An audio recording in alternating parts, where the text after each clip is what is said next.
40 rounds ನ ಮೊದಲ story ಲೋಕಸಭೆಯಲ್ಲಿ ಬಿಜೆಪಿ ಜೆಡಿಎಸ್ಗೆ ಕಾದಿದೆಯಾ ಬಿಗ್ ಶಾಕ್ ಅನ್ನೋದು ಸದ್ಯದ ಪ್ರಶ್ನೆ. ಚುನಾವಣೆಯಲ್ಲಿ ಮ್ಯಾಜಿಕ್ ಮಾಡುವ ವಿಶ್ವಾಸದಲ್ಲಿ ಕಾಂಗ್ರೆಸ್ ಇದೆ.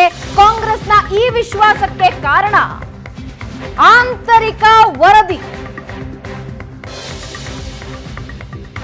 ಚುನಾವಣೆಯಲ್ಲಿ ಮ್ಯಾಜಿಕ್ ಮಾಡೋ ವಿಶ್ವಾಸ ವ್ಯಕ್ತಪಡಿಸ್ತಾ ಇದೆ ಕಾಂಗ್ರೆಸ್. ಫಲಿತಾಂಶಕ್ಕೂ ಮೊದಲೇ ಸೋಲು ಗೆಲುವಿನ ಲೆಕ್ಕಾಚಾರ ಶುರುವಾಗಿದೆ. ಲೋಕಸಭೆಯಲ್ಲಿ ಬಿಜೆಪಿ ಜೆಡಿಎಸ್ ಮೈತ್ರಿ ಮಾಡಿಕೊಂಡು ಮುನ್ನುಕ್ಕೊಂಡು ಹೋಗ್ತೀವಿ, ಮತಗಳನ್ನ ಸೆಳೆದುಕೊಳ್ತೀವಿ ಅನ್ನೋ ವಿಶ್ವಾಸದ ಇತ್ತು. ಆದ್ರೆ ಈ ಬಾರಿಯ ಲೋಕಸಭಾ ಎಲೆಕ್ಷನ್ ನಲ್ಲಿ ಮೈತ್ರಿ ಪಡೆಗೆ ಬಿಗ್ ಶಾಕ್ ಎದುರಾಗುತ್ತಾ? ಕಾಂಗ್ರೆಸ್ ನಾಯಕರ ಕೈ ಸೇರಿದೆ ಗ್ರೌಂಡ್ ರಿಪೋರ್ಟ್. ಹಸ್ತಪಾಳ್ಯದಲ್ಲಿ ವಿಶ್ವಾಸ ಮೂಡಿಸ್ತಾ ಇದೆ ಆಂತರಿಕ ವರದಿ. ಗ್ರೌಂಡ್ ರಿಪೋರ್ಟ್ ಏನ್ ಹೇಳ್ತಾ ಇದೆ, ಎಷ್ಟು ಸೀಟ್ ಬರಬಹುದು ಅನ್ನೋದ್ರ ಬಗ್ಗೆ ಕಾಂಗ್ರೆಸ್ ನಾಯಕರು ಒಂದು ರಿಪೋರ್ಟ್ ರೆಡಿ ಮಾಡಿ ಅಂತ ಹೇಳಿದ್ದಾರೆ. ಹಾಗಾಗಿಯೇ ಒಂದು ಆಂತರಿಕ ವರದಿ ರೆಡಿಯಾಗಿದೆ. ಬೂತ್ ಮಟ್ಟದ ನಾಯಕರು, ಬೂತ್ ಮಟ್ಟದ ಕಾರ್ಯಕರ್ತರ ಲೆವೆಲ್ನಲ್ಲಿ ಒಂದು ವರದಿನ ರೆಡಿ ಮಾಡಿದ್ದಾರೆ.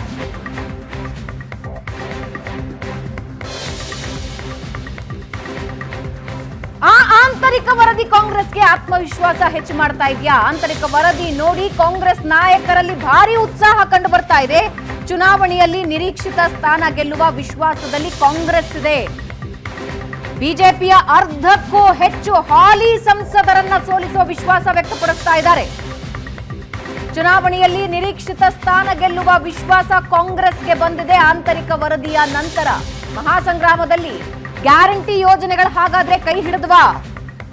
ಕಾಂಗ್ರೆಸ್ 14ಕ್ಕೂ ಹೆಚ್ಚು ಸ್ಥಾನಗಳನ್ನ ಗೆಲ್ಲುತ್ತೆ ಅಂತ ಈ ಆಂತರಿಕ ವರದಿ ಹೇಳ್ತಾ ಇದೆ. ಈ ಆಂತರಿಕ ವರದಿ ಕಾಂಗ್ರೆಸ್ ತರಿಸಿಕೊಂಡಿರುವ ವರದಿ. ಮೊದಲ ಹಂತಕ್ಕಿಂತ ಎರಡನೇ ಹಂತದ ಮೇಲೆ ಹೆಚ್ಚು ಭರವಸೆ ವ್ಯಕ್ತಪಡಿಸ್ತಾ ಇವೆ ಈ ವರದಿ. ಕಾಂಗ್ರೆಸ್ಗೆ ಮೊದಲ ಹಂತದಲ್ಲಿ 6ಕ್ಕೂ ಹೆಚ್ಚು ಸ್ಥಾನ ಗೆಲ್ಲುವ ನಿರೀಕ್ಷೆ. ಮೊದಲ ಹಂತದಲ್ಲಿ 14 ಕ್ಷೇತ್ರಗಳಿಗೆ ಎಲೆಕ್ಷನ್ ನಡೆದಿತ್ತು. ಅದರಲ್ಲಿ 6+ ಸ್ಥಾನಗಳನ್ನ ಗೆಲ್ಲುವ ನಿರೀಕ್ಷೆ ಇದೆ. ಎರಡನೇ ಹಂತದಲ್ಲಿ ಮೊದಲನೇ ಹಂತಕ್ಕಿಂತ ಹೆಚ್ಚು ಸ್ಥಾನಗಳನ್ನ ಪಡೆಯುವ ಸಾಧ್ಯತೆ ಇದೆ. 8 ಸ್ಥಾನಗಳನ್ನ ಪಡೆಯುವ, 8+ ಸ್ಥಾನಗಳನ್ನ ಪಡೆಯುವ ಸಾಧ್ಯತೆ ಇದೆ ಅಂತ ಕಾಂಗ್ರೆಸ್ ತರಿಸಿಕೊಂಡಿರುವ ಆಂತರಿಕ ವರದಿ ಹೇಳ್ತಾ ಇದೆ. 2 ಹಂತಗಳಲ್ಲಿ 14 ಕ್ಷೇತ್ರಗಳಿಗೆ ಎಲೆಕ್ಷನ್ ನಡೆದಿತ್ತು. ಆದ್ರೆ ಮೊದಲ ಹಂತಕ್ಕಿಂತ ಎರಡನೇ ಹಂತದಲ್ಲಿ ಹೆಚ್ಚಿನ ಸ್ಥಾನಗಳು ಬರುವ ನಿರೀಕ್ಷೆ ಕಾಂಗ್ರೆಸ್ ಪಾಲಿಗಿದೆ. ಮೊದಲನೇ ಹಂತದಲ್ಲಿ 14 ಕ್ಷೇತ್ರಗಳಲ್ಲಿ 6+ ಸ್ಥಾನಗಳನ್ನ ಗೆಲ್ಲಬಹುದು ಅಂತ ವರದಿ ಹೇಳ್ತಾ ಇದ್ರೆ, ಎರಡನೇ ಹಂತದಲ್ಲಿ 8ಕ್ಕೂ ಹೆಚ್ಚು ಸ್ಥಾನ, 8+ ಸ್ಥಾನಗಳನ್ನ ಗೆಲ್ಲಬಹುದು ಅಂತ ಈ ಆಂತರಿಕ ವರದಿ ಹೇಳ್ತಾ ಇದೆ. ಗ್ಯಾರಂಟಿ ಯೋಜನೆ ಫಲಾನುಭವಿಗಳು ಕಾಂಗ್ರೆಸ್ಗೆ ಬೆಂಬಲ ಸೂಚಿಸಿರೋ ಸಾಧ್ಯತೆ ಇದೆ. ಮಹಿಳಾ ಮತದಾರರು ದೊಡ್ಡ ಮಟ್ಟದಲ್ಲಿ ಕಾಂಗ್ರೆಸ್ಗೆ ಸಪೋರ್ಟ್ ಮಾಡಿದ್ರ? ಹಾಗಾದ್ರೆ ಕಾಂಗ್ರೆಸ್ ಕ್ಯಾಂಪ್ನಲ್ಲಿ ಈಗ ಈ ಆಂತರಿಕ ವರದಿ ಆತ್ಮವಿಶ್ವಾಸ ಹೆಚ್ಚು ಮಾಡ್ತಾ ಇದೆ.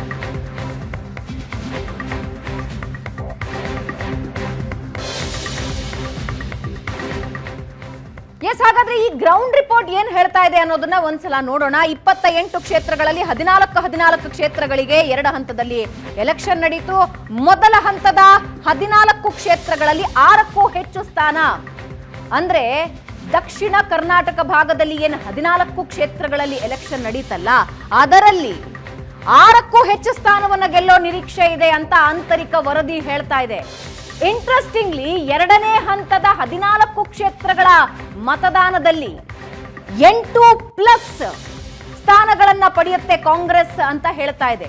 ಇದರ ಜೊತೆಗೆ ಮೋದಿ ಅಲೆ ಎರಡನೇ ಹಂತದಲ್ಲಿ ಹೆಚ್ಚಿನ ಮಟ್ಟಿಗೆ ಪ್ರಭಾವ ಬೀರಿಲ್ಲ, ಆದ್ರೆ ಮೊದಲನೇ ಹಂತದಲ್ಲಿ ಹೆಚ್ಚಿನ ಪ್ರಭಾವ ಬೀರಿದೆ ಅನ್ನೋದು ಈ ಆಂತರಿಕ ವರದಿ ಹೇಳ್ತಾ ಇದೆ. ಈ ಆಂತರಿಕ ವರದಿ ನಾವೇನ್ ಇವಾಗ ಡೀಟೇಲ್ಸ್ ಕೊಡ್ತಾ ಇದ್ದೀವಲ್ಲ, ಇದೆಲ್ಲವೂ ಕೂಡ ಕಾಂಗ್ರೆಸ್ ತಮ್ಮ ಕಾರ್ಯಕರ್ತರು, ತಮ್ಮ ನಾಯಕರಿಗೆ ಹೇಳಿ ಏನಾಗಿದೆ ಗ್ರೌಂಡ್ ರಿಪೋರ್ಟ್, ಒಂದು ರಿಪೋರ್ಟ್ ಕೊಡಿ ಅಂತ ಕೇಳಿದ್ರು. ಆ ರಿಪೋರ್ಟ್ ಅನ್ನ ಹಿಡಿದು ನೋಡಿದಾಗ ಅವರಿಗೆ ಕಂಡು ಬಂದಿರೋ ವಿಷಯಗಳು. ಇನ್ನು ಪೆನ್ ಡ್ರೈವ್ ಕೇಸ್ ಅಂದುಕೊಂಡಷ್ಟು ಸದ್ದು ಮಾಡಲಿಲ್ಲ. ಹಳೆ ಮೈಸೂರು ಭಾಗದಲ್ಲಿ ಇದರ ಇಂಪ್ಯಾಕ್ಟ್ ದೊಡ್ಡದಾಗಿರುತ್ತೆ ಅನ್ನೋ ನಿರೀಕ್ಷೆ ಇತ್ತು. ಆದ್ರೆ ಮೊದಲ ಹಂತದಲ್ಲಿ ನಿರೀಕ್ಷಿತ ಪ್ರಮಾಣದಲ್ಲಿ ಇಲ್ಲ. ಆದ್ರೆ ಎರಡನೇ ಹಂತದಲ್ಲಿ ಅದರ ಪರಿಣಾಮ ಇದೆಯಾ ಇಲ್ವಾ ಅನ್ನೋದನ್ನ ತಿಳಿದುಕೊಳ್ಬೇಕಾಗುತ್ತೆ. ಮೊದಲ ಹಂತದಲ್ಲಿ ಎಷ್ಟು ನಿರೀಕ್ಷೆ ಮಾಡಿದ್ರು, ಹಳೆ ಮೈಸೂರು ಭಾಗದಲ್ಲಿ ಇದರ ಇಂಪ್ಯಾಕ್ಟ್ ಆಗಬಹುದು ಅನ್ನೋ ನಿರೀಕ್ಷೆ ಇತ್ತು, ಅಷ್ಟು ನಿರೀಕ್ಷೆ ಅಲ್ಲಿಗೆ ಮುಟ್ಟಿಲ್ಲ. ಇನ್ನು ಎರಡನೇ ಹಂತದಲ್ಲೂ ಕೂಡ ಇದರ ಪರಿಣಾಮ ಎಷ್ಟಾಗಿದೆ ಅನ್ನೋದನ್ನ ನೋಡಬೇಕು. ಪೆನ್ ಡ್ರೈವ್ ಬದಲು ಬೇರೆ ಬೇರೆ ವಿಷಯಗಳತ್ತ ಜನ ಗಮನ ಹರಿಸಿದ್ದಾರೆ. ಪ್ರಜ್ವಲ್ ಪೆನ್ ಡ್ರೈವ್ ಕೇಸ್ ಹೆಚ್ಚಿನ ಮಟ್ಟಕ್ಕೆ ಮೊದಲ ಹಂತದ ಮತದಾನದಲ್ಲಿ ಇಫೆಕ್ಟ್ ಮಾಡಿಲ್ಲ. ಬೇರೆ ಬೇರೆ ವಿಚಾರಗಳತ್ತ ಜನ ಗಮನ ಹರಿಸಿದ್ದಾರೆ. ಅದರಲ್ಲಿ ಯಾವ ಯಾವ ವಿಷಯಗಳು ಇಂಪ್ಯಾಕ್ಟ್ ಮಾಡಿವೆ, ಸದ್ಯಕ್ಕೆ ಬಂದಿರುವ ಆಂತರಿಕ ವರದಿ, ಕಾಂಗ್ರೆಸ್ ತರಿಸಿಕೊಂಡಿರುವ ಆಂತರಿಕ ವರದಿ ಹೇಳ್ತಾ ಇರೋದು. ಪೆನ್ ಡ್ರೈವ್ ಬದಲು ಬೇರೆ ಬೇರೆ ವಿಚಾರಗಳತ್ತ ಮತದಾರ ತಲೆ ಕೆಡಿಸ್ಕೊಂಡಿದ್ದಾರೆ ಅಂತ. ಹಾಗಾದ್ರೆ ಆಂತರಿಕ ವರದಿಯಲ್ಲಿ ಇನ್ನು ಯಾವೆಲ್ಲ ಡೀಟೇಲ್ಸ್ ಇವೆ, ಯಾವ ಯಾವ ಕ್ಷೇತ್ರಗಳು ಅಂತ ಏನಾದ್ರೂ ಮೆನ್ಷನ್ ಆಗಿದೆಯಾ, ಆ ವರದಿಯ ಡೀಟೇಲ್ಸ್ ಅನ್ನ ನಮ್ಮ ಜೊತೆ ಹಂಚ್ಕೊಳ್ಳೋದಕ್ಕೆ ನಮ್ಮ political bureau head Anand Baidanamane live ನಲ್ಲಿ ನಮ್ಮೊಂದಿಗೆ ಜಾಯ್ನ್ ಆಗ್ತಾ ಇದ್ದಾರೆ. ಆನಂದ್, ನಾವು ಬೆಳಗ್ಗೆಯೂ ಡಿಸ್ಕಸ್ ಮಾಡಿದ್ವಿ, 14 ಕ್ಷೇತ್ರಗಳಲ್ಲಿ 6+8 14 ಕ್ಷೇತ್ರಗಳನ್ನ ಗೆಲ್ಲುವ ಭರವಸೆನ ಆ ಆಂತರಿಕ ವರದಿ ಕಾಂಗ್ರೆಸ್ಗೆ ನೀಡಿದೆ, ಕಾಂಗ್ರೆಸ್ ನಾಯಕರಿಗೆ ನೀಡಿದೆ. ಏನ್ ಡೀಟೇಲ್ಸ್ ಇದೆ, ಯಾವ ಆಧಾರದ ಮೇಲೆ ಆ ವರದಿ ತಯಾರು ಮಾಡಿದ್ದಾರೆ, ಆ ವರದಿ ಏನ್ ಹೇಳ್ತಾ ಇದೆ ಆನಂದ್?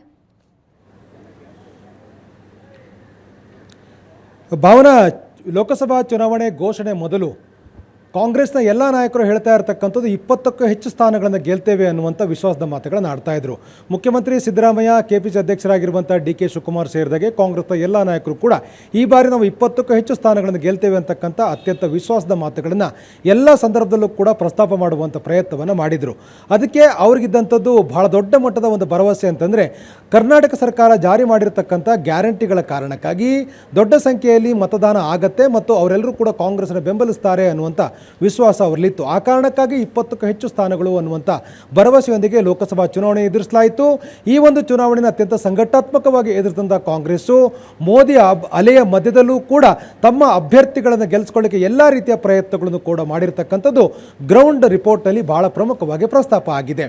2 ಹಂತಗಳಲ್ಲಿ ನಡೆದಿರ್ತಕ್ಕಂಥ ಲೋಕಸಭಾ ಚುನಾವಣೆ ಕರ್ನಾಟಕದಲ್ಲಿ ಕಾಂಗ್ರೆಸ್ಗೆ 14ಕ್ಕೂ ಹೆಚ್ಚು ಸ್ಥಾನ ಅಂದರೆ 14+ ಸ್ಥಾನಗಳನ್ನು ತಂದುಕೊಡುತ್ತೆ ಅನ್ನುವಂಥ ಮಾಹಿತಿಗಳನ್ನು ಈಗ ನೀಡ್ತಾ ಇರತಕ್ಕಂಥದ್ದು ಕಾಂಗ್ರೆಸ್ ಪಾಳ್ಯಕ್ಕೆ ದೊಡ್ಡ ಮಟ್ಟದ ಶಕ್ತಿ ತಂದಿದೆ ಅಂದ್ರೂ ಕೂಡ ತಪ್ಪಾಗಲಾರದು. ಯಾಕಂದ್ರೆ ಲೋಕಸಭಾ ಚುನಾವಣೆ ಬಳಿಕ ಸರ್ಕಾರ ಬಿದ್ದು ಹೋಗುತ್ತೆ ಅನ್ನುವಂಥ ಪಾಯಿಂಟ್ ಬೈ ಪಾಯಿಂಟ್ ಹೋಗೋಣ ಆನಂದ್. ಯಾವ ಯಾವ ಅಂಶಗಳು ಇಂಪ್ಯಾಕ್ಟ್ ಆಗಿವೆ ಅನ್ನೋದನ್ನ ಸಮ್ಮಪ್ಪ ಕೊನೆಯಲ್ಲಿ ಮಾಡೋಣ. ಮೊದಲಿಗೆ ನಾವು ಮಾತನಾಡಬೇಕಾಗಿರೋದು ಹಳೆ ಮೈಸೂರು ಭಾಗದಲ್ಲಿ ಎಲೆಕ್ಷನ್ ನಡಿಬೇಕು ಅನ್ನುವಾಗ 2-3 ದಿನಗಳ ಹಿಂದೆ ಪೆನ್ ಡ್ರೈವ್ ಹೊರಗೆ ಬಂತು, ದೊಡ್ಡ ಮಟ್ಟಿಗಿನ ವಿವಾದ ಆಯಿತು, ಎಲ್ಲನೂ ನಾವು ನೋಡಿದ್ದೀವಿ. ಆದರೆ ಈ ಪ್ರಕರಣ ಏನಿದೆ ಅದು ಆ ಪ್ರಕರಣ ಹಳೆ ಮೈಸೂರು ಭಾಗದಲ್ಲಿ ಅಷ್ಟರ ಮಟ್ಟಿಗೆ ಇಂಪ್ಯಾಕ್ಟ್ ಮಾಡಿಲ್ವಾ? ಹಾಗಾದ್ರೆ ಖಂಡಿತವಾಗಲೂ ಕೂಡ ಕಾಂಗ್ರೆಸ್ನ ಆಂತರಿಕ ವರದಿಯಲ್ಲಿ ಪೆನ್ ಡ್ರೈವ್ ಪ್ರಕರಣದ ಬಗ್ಗೆಯೂ ಕೂಡ ಪ್ರಸ್ತಾಪ ಆಗಿದೆ. 14 ಲೋಕಸಭಾ ಕ್ಷೇತ್ರಗಳಲ್ಲಿ ಈ ಒಂದು ಪೆನ್ ಡ್ರೈವ್ ಪ್ರಕರಣ ಅಷ್ಟು ಸಕಾರಾತ್ಮಕವಾಗಿರ್ತಕ್ಕಂಥ ಪರಿಣಾಮಗಳನ್ನು ಬೀರಿಲ್ಲ ಅಂತೇಳಿ ಪ್ರಸ್ತಾಪ ಮಾಡಲಾಗಿದೆ. ಮುಖ್ಯವಾಗಿ ಹಾಸನ ಲೋಕಸಭಾ ಕ್ಷೇತ್ರವನ್ನು ಒಳಗೊಂಡಂತೆ 22ರ ರಾತ್ರಿ ಭಾಳ ದೊಡ್ಡ ಮಟ್ಟದಲ್ಲಿ ಪೆನ್ ಡ್ರೈವ್ ಬಗ್ಗೆ ಚರ್ಚೆ ಆರಂಭಗೊಳ್ತು.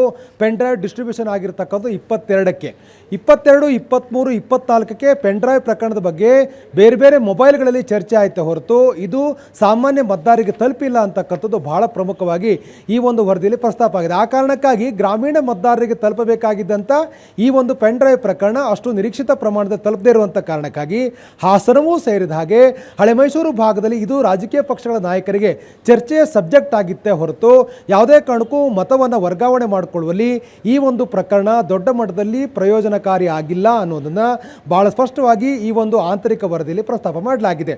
ಹಾಸನದಲ್ಲಿ ಲೋಕಸಭಾ ಚುನಾವಣೆಯ ಸಂದರ್ಭದಲ್ಲಿ ಬಿಡುಗಡೆ ಆದಂಥ ಪೆನ್ ಡ್ರೈವ್ ಪ್ರಕರಣ ಏನಿದೆ ನಿಜವಾಗಲೂ ಕೂಡ ಇದು ಎಲ್ಲೋ ಒಂದು ಕಡೆ ಮತದಾರರ ಮೇಲೆ ಪರಿಣಾಮಗಳಾಗತ್ತೆ ಅಂತಕ್ಕಂಥ ಒಂದು ಅಭಿಪ್ರಾಯ ಇತ್ತು. ಆದರೆ 22, 23, 24, 25 ಈ 4 ದಿನಗಳ ಕಾಲ ಅವಕಾಶಗಳಿದ್ದರೂ ಕೂಡ ಇದು ಯಾವುದೇ ಮಾಧ್ಯಮಗಳಲ್ಲಿ ದೊಡ್ಡ ಮಟ್ಟದ ಸದ್ದು ಆಗದೇ ಇರುವಂಥ ಕಾರಣಕ್ಕಾಗಿ 26ರಂದು ನಡೆದಂಥ ಲೋಕಸಭಾ ಚುನಾವಣೆಯಲ್ಲಿ ಇದು ಅಷ್ಟು ಮತವನ್ನು ವರ್ಗಾವಣೆ ಮಾಡ್ತಕ್ಕಂಥ ಮತವನ್ನು ವಿಭಜನೆ ಮಾಡ್ತಕ್ಕಂಥ ನಿಟ್ಟಿನಲ್ಲಿ ಯಾವುದೇ ರೀತಿ ಪ್ರಯೋಜನಕ್ಕೆ ಬರಲಿಲ್ಲ ಅಂತಕ್ಕಂಥದ್ದನ್ನು ಬಹಳ ಸ್ಪಷ್ಟವಾಗಿ ಆಂತರಿಕ ವರದಿಯಲ್ಲಿ ಪ್ರಸ್ತಾಪವನ್ನು ಮಾಡಲಾಗಿದೆ. ಹಾಗಾಗಿಯೇ ಇದು ಕೇವಲ ಮೊದಲ ಹಂತ ಚುನಾವಣೆಗಷ್ಟೇ ಸೀಮಿತವಾಗಿಲ್ಲ. ಎರಡನೇ ಹಂತ ಚುನಾವಣೆಯಲ್ಲಿ ಇದು ದೊಡ್ಡ ಮಟ್ಟದ ರಾಜಕೀಯ ಚರ್ಚೆಗಳಾದರೂ ಕೂಡ ಇದು ಮತದಾರರ ಮೇಲೆ ಪರಿಣಾಮ ಬೀರುವಲ್ಲಿ ಸಕಾರಾತ್ಮಕವಾಗಿರ್ತಕ್ಕಂಥ ಒಂದು ಪೂರಕವಾಗಿರ್ತಕ್ಕಂಥ ಪ್ರಕರಣ ಆಗಿಲ್ಲ ಅಂತ ಹೇಳಿ ಭಾಳ ಸ್ಪಷ್ಟವಾಗಿ ಆಂತರಿಕ ವರದಿಯಲ್ಲಿ ಪ್ರಸ್ತಾಪ ಮಾಡಲಾಗಿದೆ. ರಾಜಕೀಯ ನಾಯಕರ ಆರೋಪ ಪ್ರತ್ಯಾರೋಪಕ್ಕೆ ಸೀಮಿತವಾದಂಥ ಈ ಒಂದು ಪ್ರಕರಣ ದೇಶ ಮಟ್ಟದಲ್ಲಿ ಸದ್ದು ಮಾಡಿದ್ರೂ ಕೂಡ ಮತದಾರರ ಮೇಲೆ ಗಂಭೀರವಾಗಿರ್ತಕ್ಕಂಥ ಪರಿಣಾಮಗಳು ಉಂಟು ಮಾಡುವಲ್ಲಿ ಅಷ್ಟು ಪೂರಕವಾಗಿಲ್ಲ ಅನ್ನುವಂಥ ಅಭಿಪ್ರಾಯವನ್ನು ಕೂಡ ಈ ಒಂದು ವರದಿಯಲ್ಲಿ ಪ್ರಸ್ತಾಪ ಮಾಡಲಾಗಿದೆ. ಹಾಗಾಗಿ ಇದು ಮೊದಲ ಹಂತ ಮತ್ತು ಎರಡೂ ಹಂತಗಳಲ್ಲಿ ನಡೆದ ಚುನಾವಣೆಯಲ್ಲಿ ಅಷ್ಟು ಪೂರಕವಾಗಿರ್ತಕ್ಕಂಥ ಚುನಾವಣಾ ವಸ್ತು ಆಗಿಲ್ಲ ಅಂತೇಳಿ ಕಾಂಗ್ರೆಸ್ನ ಗ್ರೌಂಡ್ ರಿಪೋರ್ಟ್ ಅಲ್ಲಿ ಪ್ರಸ್ತಾಪವನ್ನು ಮಾಡಲಾಗಿದೆ. ರೈಟ್ ಇದರಿಂದ ಅರ್ಥ ಆಗೋದೇನಂದ್ರೆ ಜನರಿಗೆ ಏನು ಬೇಕು ಏನು ಬೇಡ, ವೋಟ್ ಹಾಕುವಾಗ ಯಾವುದನ್ನ ಕನ್ಸಿಡರ್ ಮಾಡ್ತಾರೆ ಅನ್ನೋದು ಈ ಮೂಲಕ ಸ್ಪಷ್ಟ ಆಗತ್ತೆ. ಸೊ ಇದರಿಂದ ನಮಗೇನು ಲಾಭ, ನಮ್ಮ ಅಭಿವೃದ್ಧಿಗೇನು ಲಾಭ ಅನ್ನೋದನ್ನ ಜನ ಗಮನ ಕೊಡ್ತಾರೆ ಅನ್ನೋದಾಯ್ತು. ಇನ್ನು ಮರಾಠ ಮತಗಳಿಗೆ ಬರೋಣ. ಈ ಬೆಳಗಾವಿ, ಚಿಕ್ಕೋಡಿ, ಕಾರವಾರ, ಬೀದರ್ನಲ್ಲಿ ಹೆಚ್ಚಿನ ಮತಗಳನ್ನ, ಮರಾಠ ಮತಗಳನ್ನ, ಯಾಕಂದ್ರೆ ಆ ಭಾಗಗಳಲ್ಲಿ ಮರಾಠ ಮತಗಳನ್ನ ಯಾರು ಹೆಚ್ಚಾಗಿ ಸೆಳ್ಕೊಳ್ತಾರೋ ಅವರು ಗೆಲುವನ್ನು ಪಡ್ಕೊಳ್ತಾರೆ ಅಂತ ಹೇಳಲಾಗ್ತದೆ. ಆದ್ರೆ ಕಾಂಗ್ರೆಸ್ಗೆ ಅಷ್ಟೊಂದು ಫೇವರಬಲ್ ಆಗ್ಲಿಲ್ಲ ಅದು ಅಂತ ವರದಿ ಬಂದಿದೆಯಂತೆ. ಎಸ್, ಗ್ರೌಂಡ್ ರಿಪೋರ್ಟಲ್ಲಿ ಮರಾಠ ಮತಗಳ ವಿಚಾರದ ಬಗ್ಗೆಯೂ ಕೂಡ ಬಹಳ ಪ್ರಮುಖವಾಗಿ ಪ್ರಸ್ತಾಪವನ್ನು ಮಾಡಲಾಗಿದೆ. ಈ ಗ್ರೌಂಡ್ ರಿಪೋರ್ಟ್ ಎಲ್ಲವೂ ಕೂಡ ಕಾಂಗ್ರೆಸ್ಗೆ ಪೂರಕವಾದ ಅಂಶಗಳನ್ನು ಕೊಟ್ಟಿಲ್ಲ, ಬದಲಾಗಿ ನೆಗೆಟಿವ್ ಆಗಿರ್ತಕ್ಕಂಥ ಕೂಡ ಬಹಳ ಪ್ರಮುಖವಾಗಿ ಪ್ರಸ್ತಾಪ ಮಾಡಲಾಗಿದೆ.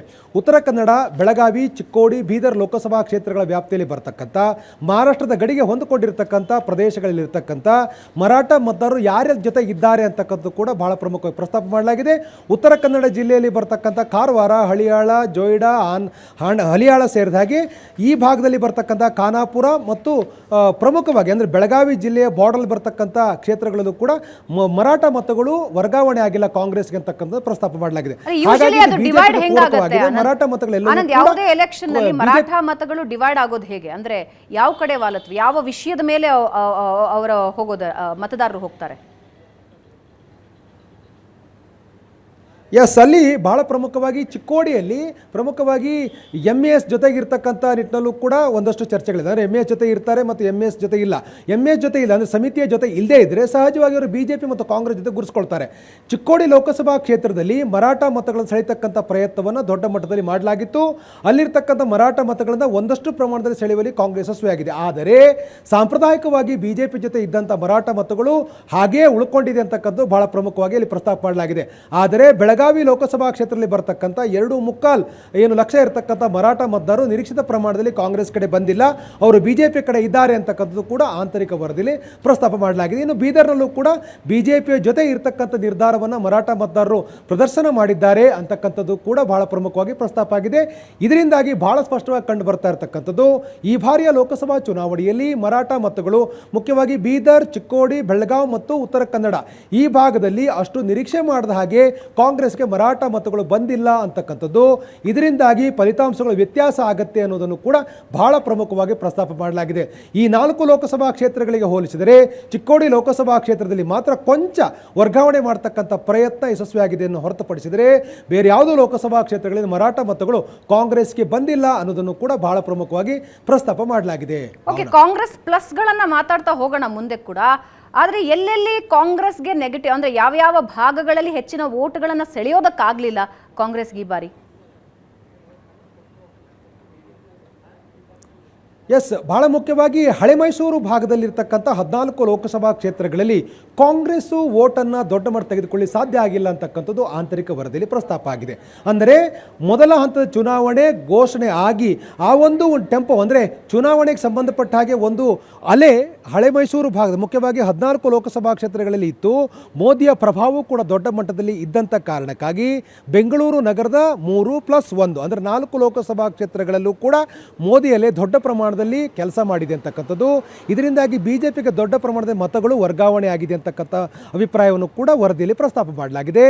ಇನ್ನು ಕೋಲಾರದಂಥ ಲೋಕಸಭಾ ಕ್ಷೇತ್ರಗಳಲ್ಲಿ ಕಾಂಗ್ರೆಸ್ ಒಳಗಿರ್ತಕ್ಕಂಥ ಕಿತ್ತಾಟದ ಕಾರಣಕ್ಕಾಗಿ ನಿರೀಕ್ಷಿತ ಪ್ರಮಾಣದಲ್ಲೂ ಕೂಡ ಮತವನ್ನು ಸೆಳೆಯಲಿಕ್ಕೆ ಸಾಧ್ಯ ಆಗಿಲ್ಲ ಅಂತಕ್ಕಂಥದ್ದು ಮತ್ತು ಬಹಳ ಪ್ರಮುಖವಾಗಿ ಕೆಲವೊಂದಷ್ಟು ಬದಲಾವಣೆಗಳ ಮಧ್ಯದಲ್ಲೂ ಕೂಡ BJP ಸಾಂಪ್ರದಾಯಿಕವಾಗಿರ್ತಕ್ಕಂಥ ಮತಗಳನ್ನು ಬಿಟ್ಟು ಕೊಡದೇ ಇರತಕ್ಕಂಥದ್ದು, JDS ಜೊತೆ ಇದ್ದಂಥ ಒಕ್ಕಲಿಗ ಸಮುದಾಯದ ಮತಗಳು ಅವರೊಂದಿಗೆ ಇರತಕ್ಕಂಥ ರೀತಿಯ ಒಂದು ಒಗ್ಗಟ್ಟನ್ನು ಪ್ರದರ್ಶನ ಮಾಡಿರ್ತಕ್ಕಂಥದ್ದು ಮೇಲ್ನೋಟ ಕಂಡು ಬಂದಿರುವಂಥ ಹಿನ್ನೆಲೆಯಲ್ಲಿ ನಿರೀಕ್ಷಿತವಾಗಿರ್ತಕ್ಕಂಥ ಮತಗಳು ಕಾಂಗ್ರೆಸ್ ಕಡೆ ವರ್ಗಾವಣೆ ಆಗಿಲ್ಲ ಅಂತಕ್ಕಂಥದ್ದು ಕೂಡ ಬಹಳ ಪ್ರಮುಖವಾಗಿ ಪ್ರಸ್ತಾಪ ಮಾಡಲಾಗಿದೆ. ಆ ಕಾರಣಕ್ಕಾಗಿ ಅವರು 6+ ಅಂತಕ್ಕಂಥ ಅಭಿಪ್ರಾಯವನ್ನು ಈ ವರದಿಯಲ್ಲಿ ಪ್ರಸ್ತಾಪ ಮಾಡಲಾಗಿದೆ. ಹಾಗಾಗಿ ಎರಡನೇ ಹಂತದಲ್ಲಿ ನಡೆದಿರ್ತಕ್ಕಂಥ ಲೋಕಸಭಾ ಕ್ಷೇತ್ರಗಳಲ್ಲಿ ಗ್ಯಾರಂಟಿಯ ಕಾರಣಕ್ಕಾಗಿ ಕಾಂಗ್ರೆಸ್ಗೆ ದೊಡ್ಡ ಮಟ್ಟದಲ್ಲಿ ಮತ್ತು ಮಹಿಳೆಯರು ಹೆಚ್ಚು ಪ್ರಮಾಣದಲ್ಲಿ ಮತಗಟ್ಟೆಗೆ ಬಂದು ಮತ ಚಲಾಯಿಸಿದ ಕಾರಣಕ್ಕಾಗಿ ಅಲ್ಪಸಂಖ್ಯಾತರಿಗೆ ಸಮುದಾಯಕ್ಕೆ ಸೇರಿರ್ತಕ್ಕಂಥವರು ಪೂರ್ಣ ಪ್ರಮಾಣದಲ್ಲಿ ಮತವನ್ನು ಚಲಾಯಿಸಿರುವಂಥ ಕಾರಣಕ್ಕಾಗಿ ಕಾಂಗ್ರೆಸ್ಗೆ ಹೆಚ್ಚು ಸ್ಥಾನಗಳು ಬರುತ್ತೆ ಅಂತಕ್ಕಂಥದ್ದು ಎರಡನೇ ಹಂತದಲ್ಲಿ ನಡೆದಿರುವ ಲೋಕಸಭಾ ಕ್ಷೇತ್ರಗಳಲ್ಲಿ ಕಾಂಗ್ರೆಸ್ ಒಂದು ನಿರೀಕ್ಷೆಯನ್ನು ಇಟ್ಟುಕೊಂಡಿದೆ. ಆದರೆ ಮೊದಲ ಹಂತದಲ್ಲಿ ಮೋದಿ ಅಲೆಯ ಕಾರಣಕ್ಕಾಗಿ ಬಿಜೆಪಿಯ ಸಾಂಪ್ರದಾಯಿಕ ಮತಗಳು ಮತ್ತು JDS ಸಾಂಪ್ರದಾಯಿಕ ಮತಗಳು ಬಿಜೆಪಿಯೊಂದಿಗೆ ಉಳ್ಕೊಂಡ ಕಾರಣಕ್ಕಾಗಿ ಅದನ್ನು ಸೆಳೆಯುವಲ್ಲಿ ಕಾಂಗ್ರೆಸ್ ನಾಯಕರು ವಿಫಲವಾದಂಥ ಕಾರಣಕ್ಕಾಗಿ ನಿರೀಕ್ಷಿತವಾಗಿರ್ತಕ್ಕಂಥ ಸ್ಥಾನಗಳು ಬರಲ್ಲ ಅನ್ನೋದನ್ನ ಬಹಳ ಪ್ರಮುಖವಾಗಿ ಈ ವರದಿಯಲ್ಲಿ ಪ್ರಸ್ತಾಪ ಮಾಡಲಾಗಿದೆ. ಹಾಗಾಗಿ ಈ ವರದಿಯನ್ನೇ ಉದಾಹರಣೆಯಾಗಿ ತಗೊಂಡ್ರೆ ಮೊದಲ ಹಂತದಲ್ಲಿ ವರ್ಕ್ ಆದಂತಹ ಮೋದಿ ಅಲೆ ಎರಡನೇ ಹಂತದಲ್ಲಿ ವರ್ಕ್ ಆಗಿಲ್ಲ ಅಂತ ಹೇಗೆ ಹೇಳಕ್ಕಾಗತ್ತೆ? ಏನ್ ಫ್ಯಾಕ್ಟರ್ ವರ್ಕ್ ಆಯ್ತಲ್ಲಿ ಹಾಗಾದ್ರೆ ಕಾಂಗ್ರೆಸ್ಸಿಗೆ? ಯಾಕಂದ್ರೆ ನಾನು ಹಳೆ ಮೈಸೂರು ಭಾಗದಲ್ಲಿ ಓಡಾಡಿದಾಗ ಗ್ಯಾರಂಟಿ ಬಗ್ಗೆಯೂ ಕೂಡ ಮಹಿಳಾ ವೋಟರ್ಸ್ ಏನಿದ್ದಾರೆ ಗ್ಯಾರಂಟಿ ಬಗ್ಗೆ ಅವರಲ್ಲೂ ಕೂಡ ಒಂದು ಪಾಸಿಟಿವ್ ರೆಸ್ಪಾನ್ಸ್ ಇತ್ತು. ಸೊ ಗ್ಯಾರಂಟಿ ವರ್ಕ್ ಆಗಬೇಕು ಅಂದಿದ್ರೆ ಅದು ಹಳೆ ಮೈಸೂರು ಭಾಗದಲ್ಲೂ ವರ್ಕ್ ಆಗಬೇಕು, ಹಾಗೆ ಉತ್ತರ ಕರ್ನಾಟಕ ಭಾಗದಲ್ಲೂ ವರ್ಕ್ ಆಗಬೇಕು. ಇಲ್ಲಿ ವರ್ಕ್ ಆಗಲಿಲ್ಲ, ಅಲ್ಲಿ ವರ್ಕ್ ಆಗಿದೆ. So what is the reason? ಬಹಳ ಮುಖ್ಯವಾಗಿ ಯಾವುದೇ ಒಂದು ಸರ್ಕಾರ ಕೊಡ್ತಕ್ಕಂಥ ಒಂದು ಜನಕಲ್ಯಾಣದ ಯೋಜನೆಗಳು ಆರ್ಥಿಕವಾಗಿರ್ತಕ್ಕಂಥ ಬಲವನ್ನು ಕೊಡುತ್ತೆ ಅನ್ನೋದು ಮನವರಿಕೆ ಆದಾಗ ಸಹಜವಾಗಿ ಅದಕ್ಕೆ ಋಣ ತೀರಿಸ್ತಕ್ಕಂಥ ಕೆಲಸವನ್ನು ಫಲಾನುಭವಿಗಳು ಮಾಡ್ತಾರೆ. ಗ್ಯಾರಂಟಿಯ ಲಾಭವನ್ನು ಪಡ್ಕೊಂಡಿರ್ತಕ್ಕಂಥ ಗ್ಯಾರಂಟಿಯ ಫಲಾನುಭವಿಗಳ ಸಂಖ್ಯೆ ಹೆಚ್ಚಿರ್ತಕ್ಕಂಥದ್ದು 14 ಎರಡನೇ ಹಂತದಲ್ಲಿ ಚುನಾವಣೆ ನಡೆದಿರ್ತಕ್ಕಂಥ 14 ಲೋಕಸಭಾ ಕ್ಷೇತ್ರಗಳೇ ಅಂತಕ್ಕಂಥದ್ದು ಮತ್ತು ಬೆಂಗಳೂರಿನ 4 ಲೋಕಸಭಾ ಕ್ಷೇತ್ರಗಳು ಹೆಚ್ಚಾಗಿ ನಗರ ಪ್ರದೇಶಕ್ಕೆ ಸೀಮಿತವಾಗಿರುವಂಥ ಕಾರಣಕ್ಕಾಗಿ ಸಹಜವಾಗಿ ಇಲ್ಲಿ ಗ್ಯಾರಂಟಿ ಹೆಚ್ಚು ಕೆಲಸ ಮಾಡಿಲ್ಲ. ಆದರೆ ಉತ್ತರ ಕರ್ನಾಟಕ ಭಾಗ ಮತ್ತು ಕಲ್ಯಾಣ ಕರ್ನಾಟಕ ಭಾಗದಲ್ಲಿ ಬರತಕ್ಕಂಥ ಎಲ್ಲ ಲೋಕಸಭಾ ಕ್ಷೇತ್ರಗಳಲ್ಲೂ ಕೂಡ ಗ್ಯಾರಂಟಿಯ ಫಲಾನುಭವಿಗಳು ಹೆಚ್ಚಿರ್ತಕ್ಕಂಥದ್ದು ಮತ್ತು ಅಲ್ಲಿ ಬದುಕು ಮತ್ತು ಭಾವನೆಗಳು ಬಂದಾಗ ಸಹಜವಾಗಿ ಬದುಕಿಗೆ ಹತ್ತಿರವಾಗಿರ್ತಕ್ಕಂಥ ಅಭಿಪ್ರಾಯಗಳನ್ನು ಕಾಂಗ್ರೆಸ್ ಮೂಡಿಸಿದ ಕಾರಣಕ್ಕಾಗಿ ಗ್ಯಾರಂಟಿಗಳ ಬಗ್ಗೆ ಹೆಚ್ಚು ಚರ್ಚೆ ಆದ ಕಾರಣಕ್ಕಾಗಿ ಮೋದಿಯವರ ಯಾವುದೇ ರೀತಿಯ ಅಭಿಪ್ರಾಯಗಳು 14 ಲೋಕಸಭಾ ಕ್ಷೇತ್ರಗಳಲ್ಲಿ ಹೆಚ್ಚು ಕೆಲಸ ಮಾಡಿಲ್ಲ. ಬದುಕಿಗೆ ಹತ್ತಿರವಾಗಿರ್ತಕ್ಕಂಥ ಗ್ಯಾರಂಟಿಯ ಅಭಿಪ್ರಾಯಗಳು ಹೆಚ್ಚು ಚರ್ಚೆ ಆಯಿತು. ಗ್ಯಾರಂಟಿಯ ಕಾರಣಕ್ಕಾಗಿ ಮಹಿಳಾ ಮತದಾರರು ಎಲ್ಲೋ ಮತಗಟ್ಟೆಗೆ ಬಂದು ದೊಡ್ಡ ಪ್ರಮಾಣದಲ್ಲಿ ಮತವನ್ನು ಹಾಕಿರ್ತಕ್ಕಂಥದ್ದು, ಗ್ಯಾರಂಟಿಯ ಫಲಾನುಭವಿಗಳು ಋಣ ತೀರಿಸಿರ್ತಕ್ಕಂಥ ರೀತಿಯಲ್ಲಿ ರಿಯಾಕ್ಟ್ ಅನ್ನು ಮಾಡಿದ್ದಾರೆ ಅಂತಕ್ಕಂಥದ್ದು ಕಾಂಗ್ರೆಸ್ಗೆ ಮನವರಿಕೆ ಆಗಿದೆ. ಈ ವರದಿಯನ್ನು ಸಿದ್ಧಪಡಿಸಿರ್ತಕ್ಕಂಥ ಎಲ್ಲರಿಗೂ ಕೂಡ ಅದು ಮನವರಿಕೆ ಆದಂಥ ಕಾರಣಕ್ಕಾಗಿ ಅದು ವರದಿಯಲ್ಲಿ ಉಲ್ಲೇಖ ಆಗಿದೆ. ಆದರೆ ನಾನೀಗ ಬಹಳ ಸ್ಪಷ್ಟವಾಗಿ ಹೇಳಿದ ಹಾಗೆ ಬೆಂಗಳೂರು ಸೇರಿದ ಹಾಗೆ ಬೆಂಗಳೂರು, ಮೈಸೂರು, ಚಿಕ್ಕಬಳ್ಳಾಪುರದಲ್ಲಿ ಕೂಡ ಪ್ರಧಾನಿ ನರೇಂದ್ರ ಮೋದಿ ಅವರು ಕಾರ್ಯಕ್ರಮಗಳನ್ನು ಅಂದರೆ ಪ್ರವಾಸ ಮಾಡಿದ್ರು, ಮತಭೇಟಿಯನ್ನು ಮಾಡುವಂಥ ಪ್ರಯತ್ನವನ್ನು ಕೂಡ ಮಾಡಿದ್ರು. ನಗರ ಪ್ರದೇಶದಲ್ಲಿರ್ತಕ್ಕಂಥ ಮತದಾರರು ಮೋದಿಯ ಪರವಾಗಿರ್ತಕ್ಕಂಥ ಅಭಿಪ್ರಾಯಗಳನ್ನು ಹಂಚಿಕೊಂಡಿದ್ದಾರೆ. ಆದರೆ ಕಲ್ಯಾಣ ಕರ್ನಾಟಕ, ಉತ್ತರ ಕರ್ನಾಟಕ ಭಾಗದಲ್ಲಿರ್ತಕ್ಕಂಥ ಗ್ಯಾರಂಟಿಯ ಫಲಾನುಭವಿಗಳು ಬದುಕಿಗೆ ಹತ್ತಿರವಾಗಿರ್ತಕ್ಕಂಥ ರೀತಿಯಲ್ಲಿ ಈ ಒಂದು ಚುನಾವಣೆಯನ್ನು ಗಮನಿಸಿದ ಕಾರಣಕ್ಕಾಗಿ ಅಲ್ಲಿ ಮೋದಿಯವರ ಭಾಷಣಕ್ಕೆ ಬದಲಾಗಿ ಗ್ಯಾರಂಟಿಗಳು ಹೆಚ್ಚು ಕೆಲಸ ಮಾಡಿರುವಂಥ ಕಾರಣಕ್ಕಾಗಿ ಅಲ್ಲಿ ಗ್ಯಾರಂಟಿ ಪರವಾಗಿರ್ತಕ್ಕಂಥ ಒಲವು ನಿಲುವುಗಳು ವ್ಯಕ್ತವಾಗಿದೆ ಅನ್ನುವಂಥ ಮಾಹಿತಿಗಳು ಕೂಡ ಈ ವರದಿಯಲ್ಲಿ ಪ್ರಸ್ತಾಪ ಆಗಿದೆ. ಇಲ್ಲಿ ಸಾಮಾನ್ಯ ಜನರನ್ನ ಮಾತನಾಡಿಸಿದಾಗ ಅಲ್ಲಿ ಎರಡೂ ರೀತಿಯಾದಂತಹ ಭಾವನೆಗಳು ವ್ಯಕ್ತ ಆದವು. ಒಂದು ಗ್ಯಾರಂಟಿಯ ಕುರಿತಾಗಿ ಮಹಿಳೆಯರಲ್ಲಿ ಡೆಫಿನೆಟ್ಲಿ ನೀವು ಹೇಳದ ಹಾಗೆ ಒಂದು ರೀತಿ ಖುಷಿ ಇದೆ, ಎಲ್ಲಾದರೂ ಫ್ರೀ ಓಡಾಡಬಹುದು, ಎಲೆಕ್ಟ್ರಿಸಿಟಿ 2,000 ರೂಪಾಯಿ ಎಲ್ಲವೂ ಇದೆ. ಆದರೆ ಉಳಿದಂತೆ ಪುರುಷರನ್ನು ಮಾತಾಡಿಸಿದಾಗ ಅವ್ರು ಹೇಳೋದು ಇಲ್ಲಿ ಕೊಟ್ಟು ಅಲ್ಲಿ ಕಸಿದುಕೊಳ್ತಾ ಇದ್ದಾರೆ. ಇವಾಗ ನೀವು ಸ್ಟ್ಯಾಂಪ್ ಪೇಪರ್ ಪ್ರೈಸ್ ನೋಡಿದ್ರೆ ದುಪ್ಪಟ್ಟು ಮಾಡಿದ್ದಾರೆ, ಇನ್ನೂ ಜಾಸ್ತಿ ಮಾಡಿದ್ದಾರೆ. ಆಮೇಲೆ ಲಿಕ್ಕರ್ ರೇಟ್ ಜಾಸ್ತಿ ಮಾಡಿದ್ದಾರೆ.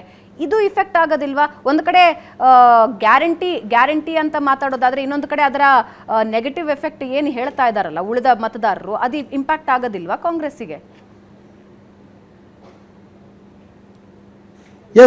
ಇಲ್ಲಿ ಬಹಳ ಪ್ರಮುಖವಾಗಿ ಮಹಿಳಾ ಮತದಾರರು ಗ್ಯಾರಂಟಿಯ ಕಾರಣಕ್ಕಾಗಿ ಮತಗಟ್ಟೆಗೆ ಬಂದು ಹೆಚ್ಚು ಮತವನ್ನು ಚಲಾಯಿಸಿದ್ದಾರೆ ಅನ್ನುವಂಥದ್ದು, ಅದರಲ್ಲೂ ಮುಖ್ಯವಾಗಿ ಗ್ಯಾರಂಟಿ ಲಾಭ ಪಡ್ಕೊಂಡಿರ್ತಕ್ಕಂಥವ್ರು ಕಾಂಗ್ರೆಸ್ಗೆ ಒಂದು ಮತವನ್ನು ಹಾಕಿದ್ದಾರೆ ಅನ್ನುವಂಥ ಚರ್ಚೆಗಳಿದ್ದೇ ಇದೆ. ಜೊತೆಗೆ ಅದಕ್ಕೆ ನೆಗೆಟಿವ್ ಆಗಿರ್ತಕ್ಕಂಥ ರೀತಿಯಲ್ಲೂ ಕೂಡ ಚರ್ಚೆಗಳು ಮುಂದುವರೆದಿದೆ. ಪುರುಷ ಮತದಾರರು ಈ ಒಂದು ಸರ್ಕಾರದ ಗ್ಯಾರಂಟಿಗಳ ಬಗ್ಗೆ ತಮ್ಮದೇ ಆಗಿರ್ತಕ್ಕಂಥ ರೀತಿಯಲ್ಲಿ ಆಕ್ಷೇಪವನ್ನು ವ್ಯಕ್ತಪಡಿಸಿದ್ದಾರೆ ಅನ್ನುವಂಥ ಮಾಹಿತಿಗಳು ಕೂಡ ಇದೆ. ಆದರೆ ಗ್ಯಾರಂಟಿಯ ಲಾಭವನ್ನು ಪಡ್ಕೊಳ್ಳದೇ ಇರತಕ್ಕಂಥ ಪುರುಷ ಮತದಾರರ ಮತಗಳು ಬೇರೆ ಬೇರೆ ಪಕ್ಷಗಳಿಗೆ ವಿಭಜನೆ ಆಗ್ತಕ್ಕಂಥ ಸಾಧ್ಯತೆಗಳು ಹೆಚ್ಚಿದೆ. ಆದರೆ ಗ್ಯಾರಂಟಿ ಲಾಭ ಪಡ್ಕೊಂಡಿರ್ತಕ್ಕಂಥ ಎಲ್ಲ ಸಮುದಾಯಗಳ ಎಲ್ಲ ವರ್ಗಕ್ಕೆ ಸೇರಿರ್ತಕ್ಕಂಥ ಮತದಾರರು ಈ ಬಾರಿ ಋಣ ತೀರಿಸ್ತಕ್ಕಂಥ ಕೆಲಸ ಮಾಡಿರುವಂಥ ಹಿನ್ನೆಲೆಯಲ್ಲಿ ಅದು ಹೆಚ್ಚು ಕಾಂಗ್ರೆಸ್ಗೆ ಬಂದಿರತಕ್ಕಂಥದ್ದು. ಆ ಕಾರಣಕ್ಕಾಗಿ ಮಹಿಳಾ ಮತದಾರರ ಸಂಖ್ಯೆ ಹೆಚ್ಚಾಗಿ ಸಹಜವಾಗಿ ಕಾಂಗ್ರೆಸ್ ಪರವಾಗಿದೆ ಅಂತಕ್ಕಂಥ ಒಂದು ಮಾತು ಸಹಜವಾಗಿ ಯಾವುದೇ ಕುಟುಂಬಸ್ಥರಿಗೆ ಮಕ್ಕಳಿಗೆ ಟಿಕೆಟ್ ನೀಡಿರೋದು ಕಾಂಗ್ರೆಸ್ನ ಪಾಲಿಗೆ ಆ ಕುಟುಂಬ ರಾಜಕಾರಣದ ಬಗ್ಗೆ ಸಾರ್ವಜನಿಕರಲ್ಲೂ ಒಂದು ಒಳ್ಳೆಯ ಅಭಿಪ್ರಾಯ ಇಲ್ಲ, ನಾವು ಕೂಡ ಅದನ್ನ ವಿರೋಧಿಸ್ತಾ ಇರ್ತೀವಿ. ಆದರೆ ಅಂತಿಮವಾಗಿ ಟಿಕೆಟ್ ಕೊಟ್ಟಿದ್ದಾರೆ, 13 ಜನರಿಗೆ ಟಿಕೆಟ್ ನೀಡಲಾಯಿತು. ಅದು ಯಾವ ರೀತಿ ಈ ಬಾರಿ ಕಾಂಗ್ರೆಸ್ಗೆ ಪ್ಲಸ್ ಆಗೋ ಸಾಧ್ಯತೆ ಇದೆ? ಎಸ್, ಚುನಾವಣೆ ಆರಂಭದಲ್ಲಿ ಕುಟುಂಬ ಸದಸ್ಯರಿಗೆ ಅಂದರೆ ಕುಟುಂಬ ಸದಸ್ಯರು ಮತ್ತು ಪುತ್ರಿಯರಿಗೆ ಕೊಟ್ಟಿರ್ತಕ್ಕಂಥದ್ದು ನಿಜವಾಗಲೂ ಕಾಂಗ್ರೆಸ್ನ ಬಗ್ಗೆ ಸಹಜವಾಗಿರ್ತಕ್ಕಂಥ ಟೀಕೆ ಟಿಪ್ಪಣಿಗಳು ವ್ಯಕ್ತವಾಯಿತು. ಆದರೆ ಈ ಟಿಕೆಟನ್ನು ಪಡ್ಕೊಂಡಿರ್ತಕ್ಕಂಥ ಸಚಿವರುಗಳು, ಆ ಕುಟುಂಬವರು ಸಹಜವಾಗಿ ಆ ಲೋಕಸಭಾ ಕ್ಷೇತ್ರಕ್ಕೆ ರಾಜಕೀಯ ಭಾಷೆಯಲ್ಲಿ ಹೇಳುವುದಾದರೆ ಒಂದು ಬೇಲಿ ಹಾಕ್ಕೊಳ್ತಕ್ಕಂಥ ಕೆಲಸವನ್ನು ಮಾಡಿದ್ರು. ಸತಾಯಿಗತ ಈ ಕ್ಷೇತ್ರವನ್ನು ಗೆಲ್ಲಬೇಕು ಅಂತಕ್ಕಂಥ ಪ್ರಯತ್ನವನ್ನು ಮಾಡಿದ್ರು.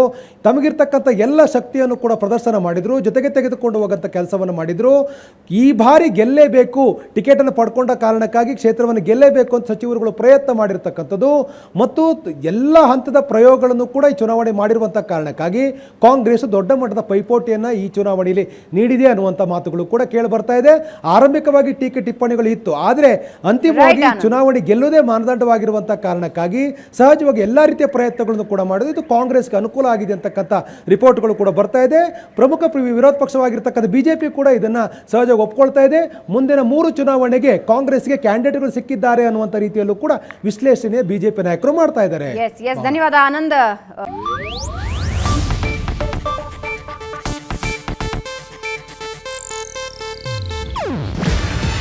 ಇದು ಏಷ್ಯಾನೆಟ್ ನ್ಯೂಸ್ ನೆಟ್ವರ್ಕ್ ಪ್ರಸ್ತುತಿ.